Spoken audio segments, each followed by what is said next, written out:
मेरा प्रश्न मैम ये है कि आज के दौर में हमने देखा है, जब भी जितने भी मेरे मित्र साथी यहाँ पे जुड़े हुए हैं, when they create something which is positive, positive content, और जो नेगेटिव कंटेंट क्रिएट करते हैं, तो most of the times I have seen that कि जो नेगेटिव कंटेंट है वो ज़्यादा हाइप होता है और जो पॉजिटिव है वो बहुत कम होता है। और इसी के साथ साथ लगता हुआ एक और प्रश्न है मेरा कि जिस प्रकार आजकल फिल्मों के दौर में अश्लीलता परोसी जा रही है और जिस प्रकार वो बच्चों के ऊपर किस प्रकार का प्रभाव डाल रही है, तो इस चीज़ से हम कैसे लड़ सकते हैं?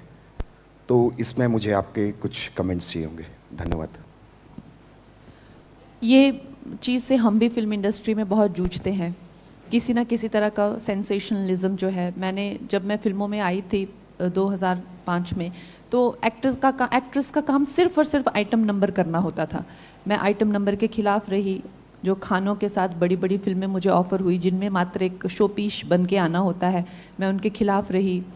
मैंने कभी फेयरनेस का कोई प्रोडक्ट नहीं, या किसी तरह से भारतीयों को जो बुरी लाइट में दिखाता है। तो मैं कहूँगी कि शुरू में लोगों ने मेरा इतना विरोध किया, लेकिन बाद में क्या हुआ, जब एक फिल्म क्वीन आई तो उसके बाद में सब एक्ट्रेसेस उसी होड़ में लग गई। और अब जो हैं फिल्म इंडस्ट्री में आप देख रहे हैं कि 40-40 साल की एक्ट्रेसेस, 45 ईयर ओल्ड की एक्ट्रेसेस मेन लीड रोल में दिखती हैं। नहीं तो पहले कोई सोच भी नहीं सकता था कि 45 ईयर ओल्ड की और एक्ट्रेस को भी लीड रोल मिल सकता है। तो समाज में जो है एक तरह से लहर तो चलती ही है कि जैसे आप कह रहे हैं नेगेटिव कंटेंट जो भी बनाएंगे, या जिस तरह से थोड़ा सा हमें भी टैकल करना पड़ेगा। जैसे कि फॉर एग्जांपल मैं कहूँगी, लोग कॉमेडी को लेके भी काफ़ी एक्साइटेड हैं, ये सटायर को लेके भी काफ़ी एक्साइटेड होते हैं। तो कोई चीज़ आप नेगेटिवली पोर्ट्रे करके उसका पॉजिटिव इम्पैक्ट भी हो सकता है। तो आर्टिस्ट का भी ये कर्तव्य रहता है कि कैसे हमेशा 2 कदम आगे दर्शकों से रहे, और दूसरा ये कर्तव्य रहता है कि कैसे जो है उस जो सोच है उसके आगे घुटने ना टेके।